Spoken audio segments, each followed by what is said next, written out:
Good morning in Zambia, good morning in Nepal. Today we have a match between two teams who are approaching now the end of the group phase. This is the third match in the group A, and for this match we have the pleasure to welcome as well my colleague who will be hosting the match. Myself, I will be the timekeeper. So I give the floor to my colleague. Thank you very much, Professor Levant, and good day to our participants. Good day to University of Lusaka's debate team and the debate team of Kathmandu University. It is, I believe, early afternoon for Nepal and morning, just as it is for us in Europe, in Lusaka, in Zambia. So without further ado, just a short reminder, today is the day 3 debate match for the two teams, so it's the round 3. The topics the two teams received 7 days in advance is international trade policies should mandate life cycle carbon footprint assessments for all traded goods. So we will hear arguments for and against during this debate on this topic. Of course, thank you to our 3 judges that will be evaluating this debate match. As always, within 2 business days, perhaps already right now you're watching us on YouTube live. And that would be all from me. It's now time to hear from the students, starting with Kathmandu University. Ms. Karki, the floor is yours. Greetings, my name is Aditi Karki. I'm a third-year student of Business Management and Law here at Kathmandu University. And I have to apologize because construction work is going nearby, so I might not be very audible. Best of luck, everybody. So thank you. Your audio is good so far. In case it's not, you'll get a message, of course, and we'll try to ask everyone to lower the bandwidth as well. For University of Lusaka, Ms. Mwale.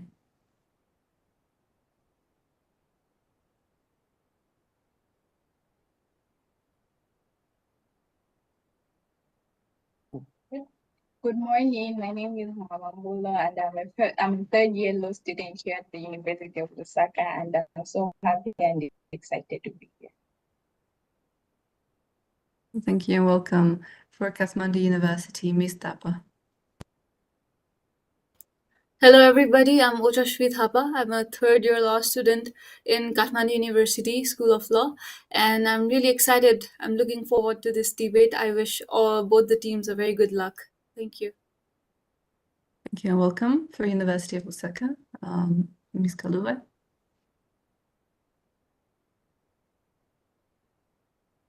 Hello everyone, I'm Mulima Kalue, a third-year student at the University of Lusaka, and I'm very excited to take part in this debate. Thank you and welcome. For completing the 3-member team, Ms. Adikari for Kathmandu University. Hi everybody, I'm Sneha Adhikari, a third-year law student at Kathmandu University School of Law. I'm really looking forward to this debate. Thank you and welcome. For University of Lusaka, completing your 3-member team, Mr. Mwaba.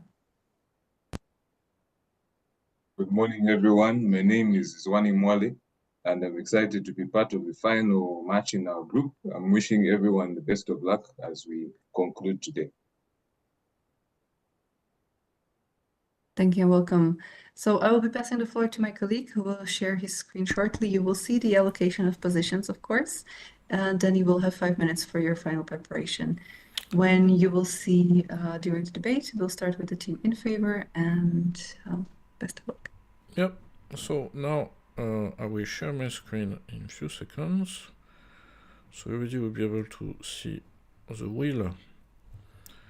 With the double flags and logos of your respective institutions, as you can see, there is one chance for each university to be in favor, one chance to be against the motion. So now we'll activate the wheel, and we'll know which team will be in favor and which team will be against.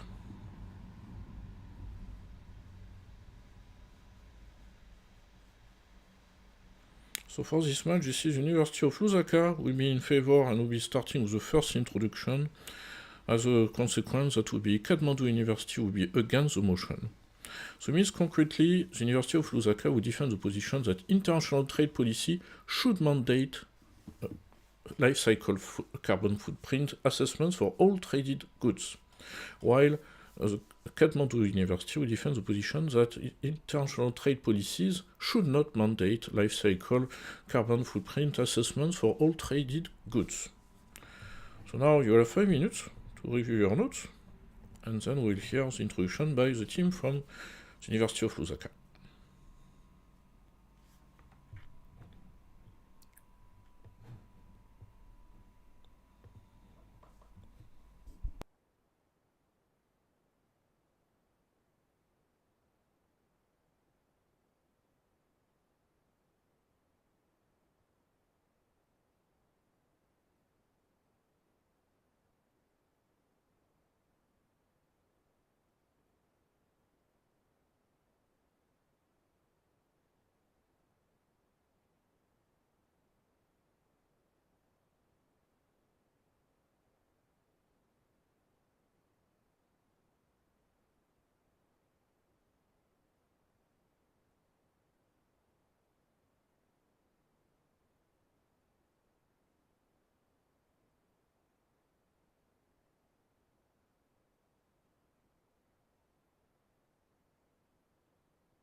Voilà, we are done with the 5 minutes, and I stop sharing my screen. Before we start, I remind you that I will be the team keeper, yes? Or Anna Maria, or I don't know. No. William? Okay. So the yellow card is when you still have 30 seconds, you can continue to speak. And when you see the red card, it means speaking time is over, you may finish your sentence, but not start an additional sentence, otherwise you might be penalized by the judge. So now I think it's time to give the floor. Indeed, without further ado, we'll now hear the opening statements, starting with the team of University of Lusaka. You have 4 minutes. Am I audible? Yes. Honorable judges, respected opposition, and beloved audience, good morning. In a world that's struggling with climate change, we should not be debating whether international trade policies must account for the environmental impact of goods. Yet, here we are, still allowing industries to externalize their carbon emissions, still permitting countries to ignore the environmental crisis that they are establishing, and treating sustainability as an afterthought rather than a fundamental principle. We, as a proposing delegation, strongly propose to the motion that states international policies should mandate life cycle carbon footprint assessments for all traded goods. Our speech will focus on the legal obligation under international law, how this promotes sustainable decision-making and boosts economies, and how this also includes trade fairness. It is only wise that we start our debate by defining the key terms of this motion. International trade policies, these are laws, regulations, and agreements that govern the exchange of goods between nations. It is often influenced by organizations such as the World Trade Organizations and regional agreements to mandate. This means to make something compulsory rather than voluntary. In this motion, it means that traded goods must go carbon assessment activities to ensure that they do not harm the environment. And life cycle carbon footprint assessments, this is a method of ensuring that the emission of green gas does not affect the environment. So it's a method of measuring the emissions of the product through the way they are made, to the way they are transported, to the way they are used, and in the way they are disposed. And traded goods, these are physical products that are imported or exported between countries. Now, getting into our first point, this is a legal obligation under international law. The Paris Agreement makes it important for countries to ensure that they protect the environment. This can also be seen in the General Agreement on Tariffs and Trade 1994. Countries need to place trade restrictions in order to protect the environment. But if we don't make this important, we can see that countries are going to continue to pollute the world and they're not going to meet their national determined goals. For example, we're already facing crises like climate change, droughts, heavy rainfall, and everything else. If we do not mandate life cycle carbon footprint assessments, what world are we going to be left with? Are we going to be left with a world that ensures that we're prioritizing trade over the environment? We can see that this is not the case that we want. We want to ensure that trade is treated fairly together as protecting the environment. And this is why we firmly propose this motion. Secondly, we can see that precedents in international law ensure that countries must uphold the principle of environmental protection. For example, the famous pulp milk case of 2010 ensures that industrial activities must be known before they begin. Ensuring that we mandate life cycle carbon footprint assessments are going to ensure that countries are not engaging in activities that are going to harm the environment way before they even begin. So we want to ensure that life carbon footprint assessments are mandatory to ensure that the environment and the world at large is protected, not only countries that are conducting this research, but countries at large in the global community. These assessments are going to ensure that the emissions that are going on are going to protect a country that's conducting this research and the global community at large. Finally, in conclusion, economic and trade fairness. Only countries that are able to conduct these researches are allowed to engage in trade. However, countries such as those in South Asia and Africa cannot participate in this trade because it is also obligatory. So we want to ensure that polluting industries also encourage cleaner technology. And if we make this mandatory, it will ensure that the community is safe. With this, I submit. Thank you.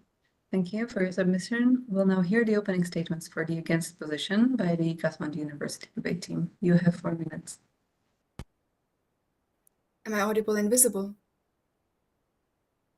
Okay, I'll be starting in 5, 4, 3, 2, and 1. Esteemed judges, audience, and my friends from Lusaka University, while we share the goal of combating climate change, mandating universal life cycle carbon assessment, or LCA for short, is unworkable, inequitable, and counterproductive. Our case rests on 3 major arguments.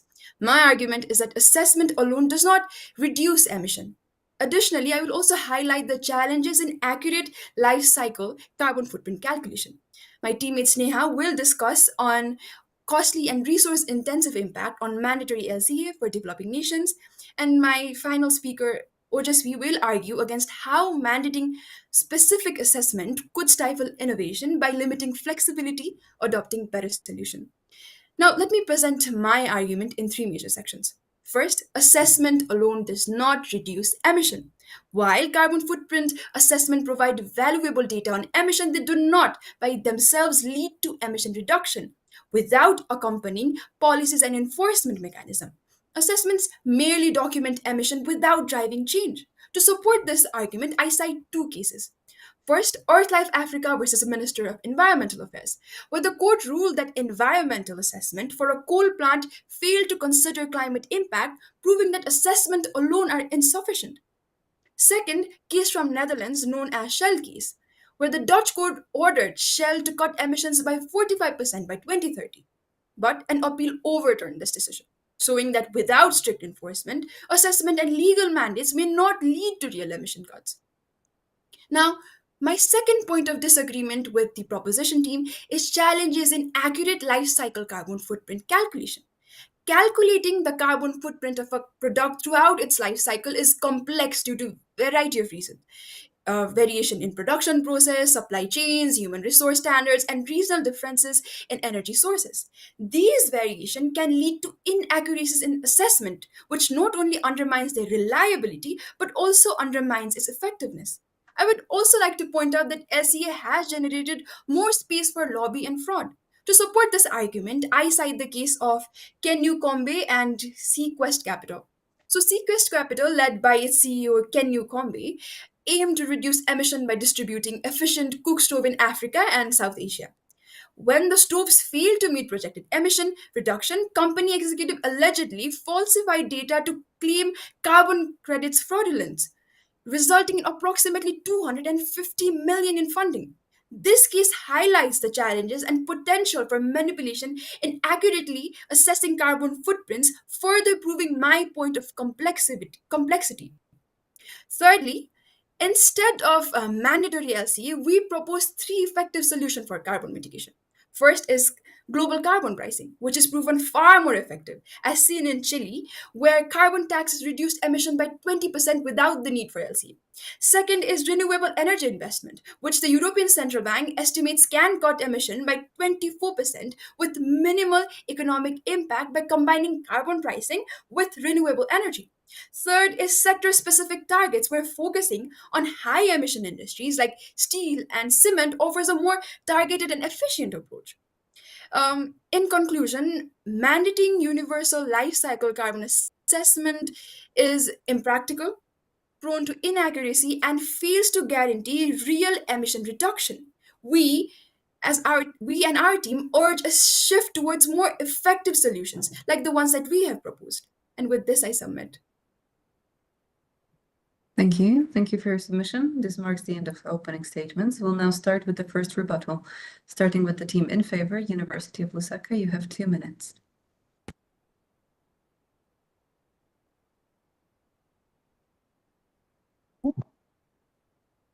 Am I audible? Yes. Good morning to the judges as well as to the proposing team. We as the proposers are here to argue that there is indeed a need for a strict mandate of life cycle footprint carbon assessments in relation to international trading. Firstly, we look to the fact that it falls in line with international agreements. We look towards the Paris Agreement of 2015, which pushes for states to commit to reduction However, there's no actual form of enforcement and accountability in relation to these policies. The Montreal policy, which also relates to the banning of substances that may be traded that may be harmful to the ozone layer. This is all in relation to committing and voluntariness. However, without an actual form of enforcement, these states are not actively held to be accountable and will not actively go out of the way to relate to these to relate to the reduction of these high carbon intensity emissions.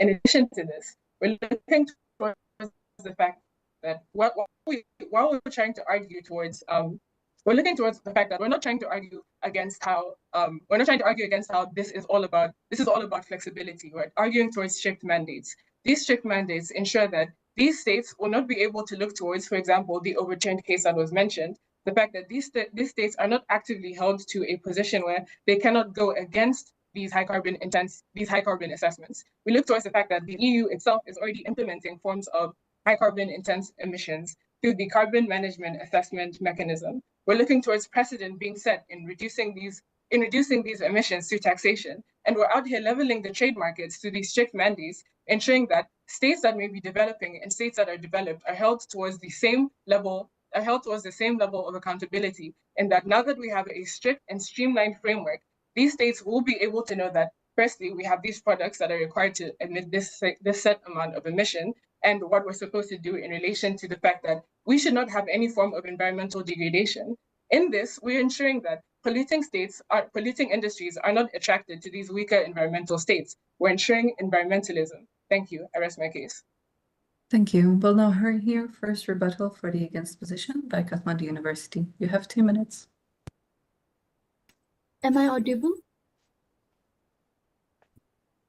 They say that strict mandate is to ensure to protect nature and to promote accountability. We disagree because we propose the push for mandatory footprint assessment on traded good is well intended, but for developing countries, it comes with significant economic challenges. The reality is many of our countries simply do not have financial resources, infrastructure, or technical expertise to implement such complex assessment. The high cost of advanced technology, skilled personnel would divert critical funds from essential sector, putting even more strain on economies that are already struggling. Beyond financial constraint, legal risks are also a serious concern. Strict environmental regulation could expose us to costly legal dispute under international investment agreement. We've seen this happen. Romania's 2 billion lawsuit over mining permit is a stark reminder of financial liability such as policies can create. For nations already grappling with poverty, such risks are simply unaffordable. Our local industries would also suffer. Increased operational costs would make our export less competitive, leading to job losses and factory closure. We've seen devastating effect of environmental changes in Zambia, where entire communities dependent on agriculture and fishing have been left vulnerable. Forcing mandatory assessment without proper support would only deepen hardship. Compliance is another major hurdle. Regulation like EU's deforestation requirement demand costly traceability system that small businesses in developing nations cannot afford. The result, many of us could be sought out of global trade widening the gap between the developed and the developing economies. We're not against the environmental protection. We know the consequences. The OK Teddy disaster in Papua New Guinea and the Portfolio Carse case in Paraguay have shown us what's at stake. But we need a balanced approach, one that protects the environment without sacrificing the economic growth of developing nations. In conclusion, while we share the global commitment to sustainability, mandatory carbon footprint assessment as currently proposed are not economically viable for developing nations. Thank you. Thank you. We'll now hear the second rebuttal. For the position in favor, University of Lusaka, you have 2 minutes. Am I audible? Okay, I'll begin in 3, 2, 1. Now, ladies and gentlemen, what should be understood is the current status quo is that these trade policies are not mandatory. As such, as the proposing delegation, we want this mandate to ensure fairness in the economy and international trade, as my colleagues have earlier alluded to. Now, the opposing delegation had earlier brought upon that states and other companies tend to manipulate the figures because of this. Now, we as proposing delegations see the solution to this as imposing mandatory policies, because if these mandatory policies are in place, then we'll see a situation where there will not be any manipulation of the numbers and data Also, we look at the point of which the opposing delegation brought about, which says that developing countries will be stifled. However, according to Principle 7 of the Rio Declaration, states have common but differentiated responsibilities. This means that these developing states, in as much as they'll have the responsibility to take part in these activities, their responsibility will not be as much as the developed states which already have the technology in place for them to be able to tackle these things. Also, they brought about the premise that we should not have these LCAs because they are not reliable and they're uncertain. However, this premise alone cannot be substantiated by any of the data that is available, because this data is beneficial for the economies. Now, as a proposing delegation, we would like to bring about that the making of these mandatory policies will also help the economies of states, because these states will now have a framework and data that will be processed, which will enable them to know which products they should bring into their states and the effect that they have. As such, this will promote sustainable development in the economies, because they will know the end product of all the products that they import and the impact that they have on the environment. Now, we also look at the feasibility of application. We can see that us allowing this motion is very applicable and it's very feasible, because there are already frameworks that are in place, as my colleagues have alluded to, which will be able to implement this principle and these international trade policies. As such, we as proposing delegation see that it's very beneficial for us to allow this motion. With those few remarks, I rest my case. Thank you. We'll now hear the second rebuttal for the against position. Kathmandu University, you have 2 minutes. I'll be starting in 3, 2, 1. I appreciate the arguments made by my opponents. However, I'd like to respectfully disagree with all of them. And the reason is because mandating strict specific assessment methods, it stifles innovation. Rigid carbon assessment requirements can hinder technological progress by forcing companies to follow outdated methods. Even if more efficient carbon reduction strategies are already available at this present time, the EU Carbon Border Adjustment Mechanism, CBAM, it penalizes countries like India and China, which are our neighboring countries, where companies such as Tata Steels and JSW Steels are investing in alternative low carbon technologies already.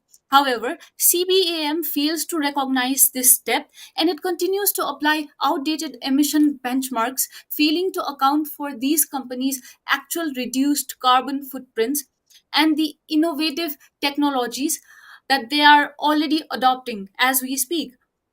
And our opponent also mentioned how all of these assessments should go in accordance with WTO.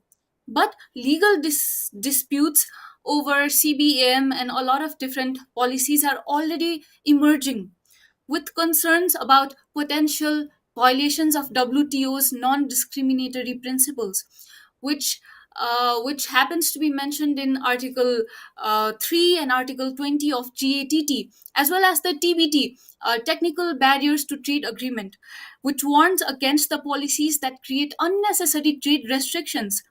So, our concern is, why use old methods, strict methods, when companies can use new low carbon technologies? Our major concern should not be about carbon assessment methods. It should be about tackling climate change effectively, no matter which method we use. With that, I submit. Thank you. Thank you. We have now heard the opening statements and the rebuttals. I will now start with the conclusions. For the conclusion for the position in favor, University of Lusaka, you have 2 minutes. Am I audible? We thank the opposition for their well-argued points. However, we have to stand firm with the fact that the current status quo that we have, which relates to voluntariness, is what may be argued to be outdated. However, we're arguing towards the fact that we need to have a new, modern, and mandated lifestyle in which these carbon assessments are actively, strictly placed upon these states. We're going to ensure the innovation that we've argued for, and that now we have a streamlined framework. We're now ensuring that we're looking towards principles that relate towards fairness in trading and fairness in environmental climate action. We're arguing the fact that, as he had stated, we're looking towards manipulation, the fact that these assessments are having inconsistent numbers. We're looking towards laws that do not even exist. A law simply cannot be outdated if that law doesn't even exist, if that law hasn't been put into place. However, putting these carbon assessments and having them be strictly mandated will then ensure that we're looking towards a balance in that now we're having international trade and cooperation and the ensuring of a lack of trade barriers in that now we're also taking into account environmental action. We're ensuring that with our arguments, we're looking towards the feasibility of these life carbon footprint assessments. We're looking towards the fact that there is indeed sustainability in these arguments through the fact that there are already existing mechanisms. It's not so outrageous to argue that we have voluntary mechanisms that aren't actively being placed and enforced on these states when they should be in relation to international trade. However, once we bring in these mandatory and mandated policies, we're ensuring that these carbon assessments will be ensuring international trade is balanced. We're looking towards the fact that it's not unfair in that these carbon assessments are, as was stated, through common but differentiated responsibility, placing different phases on these states. We're not looking towards automatic application. We're looking towards strict application in that every state, whether developed or undeveloped, will now ensure that they're looking towards carbon assessments. We are arguing that these laws are not outdated because they do not exist, and they need to. With that, we rest our case. Thank you very much. Thank you. Thank you for your submission. For the conclusion for the team against Kathmandu University, you have 2 minutes. I'll be starting in 3, 2, and 1. I'd like to thank the opponent team for the argument. However, I'd like to draw your attention back that throughout this debate, we have shown that mandating life cycle carbon assessments, LCAS, for traded goods is flawed in itself. Our first speaker demonstrated that assessments alone do not reduce emissions and they are prone to inaccuracies and fraud. Our second speaker, she highlighted the economic burden that this would place on developing nations, straining resources and exposing them to legal risks. Finally, I showed that rigid assessment methods, it stifles innovations, penalizing new and cleaner technologies. While we agree that there is a need for climate actions, we are not disagreeing to that. Of course, we support that. But then mandatory LCAs are not the solutions, especially the strict ones. Instead, we have proposed some alternative solutions, like number 1, global carbon pricing agreements, which has been implemented by countries like Chile, who have reduced carbon emissions without any complex assessments at all. We also propose investment in renewable energies. ECB research proves that pairing renewables with carbon pricings, it cut down emissions while also minimizing economic damages. Number 3 is sector-specific targets. We target industries like steels and cements at places where reduction actually matters and brings the greatest impacts. The proposition relies on in policies that are damaging, while we offer legal, feasible, and proven alternatives for real emissions reductions without harming trade or innovations. Like I have mentioned before, our major concern should not be about carbon assessment methods. It should be about tackling climate change effectively in every beneficial way. And with that, I submit. Thank you. Thank you very much for your submission. You can all relax. You're no longer graded after this part. As you are already used from the previous rounds and previous editions, perhaps from your coaches, we'll do a short feedback session, feedback round, let's say, with every one of you. With each and every one of you on how was the debate, how was the discussion, the research, the topic perhaps. Starting with the Kathmandu University, I would like to ask Ms. Karki, how did you find the topic and the debate today? The debate was wonderful. Researching about this debate was eye-opening. I saw the challenges of LC, like data gap and inequities, but also the potential for accountability. So exploring alternatives like carbon pricing was cool as well. And I've learned that there's no perfect solution, but there's always a lot of ways to make progress. And my opponents were wonderful. Their skills were the debating skill, the oration skill was also very good. So it is an honor to be able to debate with them. For sharing. Passing the floor to University of Lusaka, Mr. Mwale.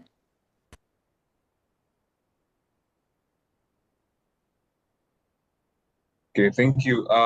Researching for the debate was interesting, especially because this is an area of law that I haven't done in my studies. So it was an introduction for me. And then I think also the principles that I found and the cases that I read were also things that are important for the current status quo in the world right now. So these are important debates that we should be having. Okay, thank you for sharing. For Kathmandu University, Ms. Tapa, how was it? How was the debate? And did you perhaps hear arguments that your team as well encountered for the in favor position from the University of Lusaka's team? Yes, I did. It was really, first of all, it was really great participating and debating on this topic. The research was not really new for me, although a lot of informations, different cases and alternative solutions that we looked for, those were new. But then we did have a course on international business maybe a semester ago. So it was not very new, but I did, of course, there's always pleased to learn, and I did learn a lot. Also, the points brought by the opponent team were quite they were they were really smart, and it was really debating today. Thank you.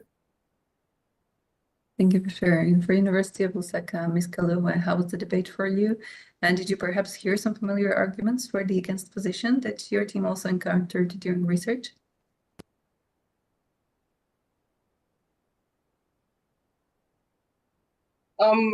In this debate, it was actually quite unfamiliar for us, but the points that the other side had made were really strong, like really strong. So it was nice to see the points that they put across and having to find what it is that we could put in our rebuttal and in our conclusion.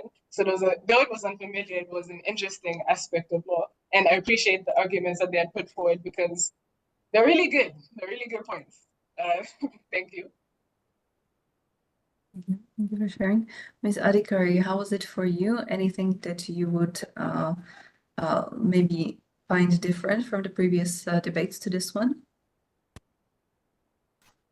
I think it was an amazing round because this is something that we both had our best foot forward, and we knew what we were talking about. We knew what we were arguing for and what we were rooting for. I think the opponent did like pretty good job advocating for a proposition, because I think in our team also we had a pretty tough time finding a best foot on the proposition side, because it's still a very difficult, a challenging stance to take. And congratulations everybody, it was a great time, we had a great time. And from the last debate, I think it was more engaging. I found it more stimulating from what we did last time, because I think we both understood what hooks we were keeping on, and then we just picked it up and rebutted from both sides. And I think that was a pretty great play of rounds. Thank you.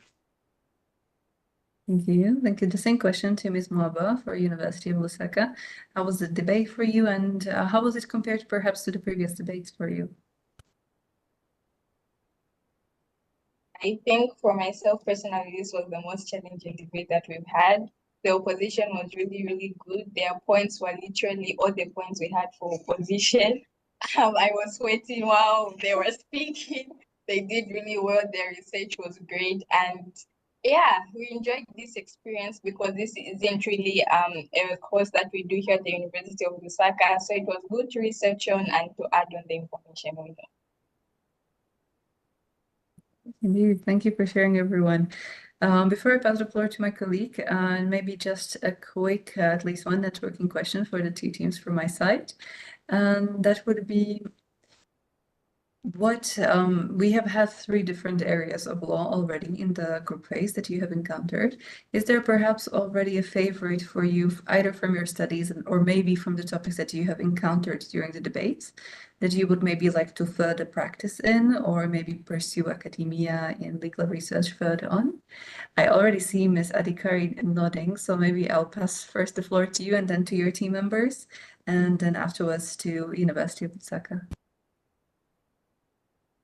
I think, yeah, I mean, since we are majoring in business law, because we study business management and legislative law, so basically, I think it's really important that we keep environment law in check, and we keep that in mind. It's a very interesting topic, but I think for the rest of the world we still need a lot of exploration.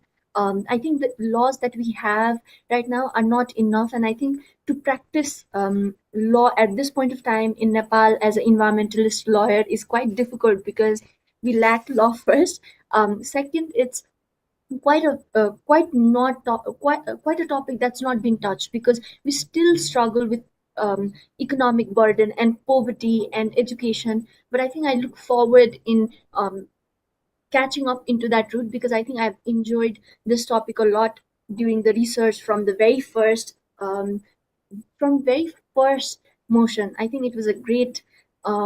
I had a great time participating in this debate and learning so much from everybody and researching and it was fun. Thank you.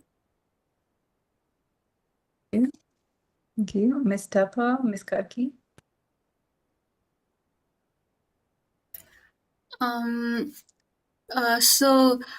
I did always have an interest in environment law ever since I joined law school, but then I still have 2 years to graduate, so I don't know about my professional interest. It might change by then. But then, since we live in an open environment where all organizations cease to exist while being dependent on the resources, I think it's completely impossible to disassociate environment with whatever field of work that you're indulged in. So I think it is a very important aspect of law. And yeah, I think I will be pursuing a lot of research works and participating in a lot of different things that will include environment law. And yes, I had a lot of fun doing research in this debate. Thank you. Thank you. Okay, so I am a student of corporate law as well. So throughout these 3 days that we've been debating, it's always corporate interest versus environment. So I have a bit of wishful thinking that maybe there could be an alternative where both of them could be balanced and go hand in hand. So I think I'll be working on that by protecting environment law as well as corporate interest. Yeah, and like my friend said, it was a wonderful experience. Right, well, thank you very much. University of Lusaka, how about your team? For me, I think the most interesting area of law from which we debated was outer space law. I think it would be interesting for me to be associated with that. I'm fascinated by outer space. I monitor SpaceX a lot because of the advancement that they've been making over the course of the years. So I think international space law was the most interesting one for me. And in my case, I'd like to go into corporate law because I just like how streamlined contracts happen to be. So I happen to enjoy contract law as well. So I see corporate law being in my future. And the pay isn't too bad. So there's that too. Yeah. I think for me, I'm more passionate about environmental law, but I'm stuck between outer space and environmental law because outer space was something that was interesting to research on because mostly in Zambia we focus on land and water and the environment. But like outer space was really cool. So I think outer space is also something I would say because we don't really have that here, and I would focus on that here. But yeah, I think outer space for me. Yes, well, thank you for sharing. So I can already see some connections that you might maybe pursue for your future careers in the professional network as well. Have future professionals that are pursuing their journey in the legal sphere in Nepal and in Zambia. So it's really good to stay in contact. As always, we tag you on the LinkedIn post so you can find each other that way. Of course, if you would like, we are happy to share email addresses with you as well. And that is it for me. I will be passing forward for my colleague for the very last part of this session. Yes, so that was a great match, and that was a great, let's say, last part of the group phase, because of course it continues with the final phase later in April, end of April. So my last question, and in few words, if myself, I want to go visiting Zambia, so what would be the first cultural event you would like me to attend? And same question, if I want to come to Kathmandu, what is the first cultural event I should attend myself as well? So I will start with the team in Zambia. Where will bring you me, for example, for a cultural event or celebration during the next month, for example, in Lusaka? I think if you were to come to Zambia, I would recommend that you attend the Kuomboka ceremony.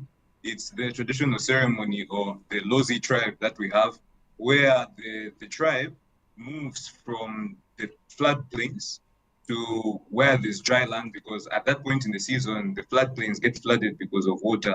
So it's a huge procession. There's a big ship that moves with the people, and the king, the Litunga, is on that boat, and everyone else. So it's really interesting. I'm sure if you look it up on YouTube, you'll also be fascinated by it. It's an amazing traditional ceremony. Okay, so you come with me when I will come, when I will go visiting.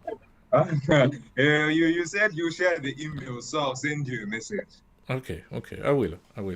Same question in Kathmandu. When I will come to Nepal, what is the first big cultural event I should attend? I think if you were to come to Nepal, would recommend you to attend I don't know if to call it an event, but a festival called Tihar, because I think that's a very joyful time of the year where families gather with each other. We have the houses are decorated with lights. We have drawings all over the doorsteps of every houses, and we have extremely delicious foods. There's also a day where we worship the dogs, because we believe that dogs are a representative of God. And there's a lot of fireworks, which I shouldn't be saying after debating so much about environment, but yeah, that is being reduced, but it's a really fun festival. Okay, so I would love. I never been in Zambia. I never been in Nepal. So certainly it's one of my next destinations. One, of course, after competitions, of course. So many thanks for both teams. You will receive the results from the 3 judges during the next days, and that will be, of course, the accumulation of all your results, which will determine the ranking in this group. In a few minutes, we start the next match between the Bulgarian team and the British team that you know very well, because you already had the match with them. And we encourage you to watch, of course, the match, because then you will see what they will do as well. In any case, we thank you for this match, and as well for the whole cooperation, and we keep in touch. There will be a networking moment as well in April, and of course the rest of the competition arriving in April, end of April again. So many thanks, Mr. Banova. Yes, many thanks as well, and congratulations to the students. Thank you. See you. We keep contact. Bye-bye. Bye.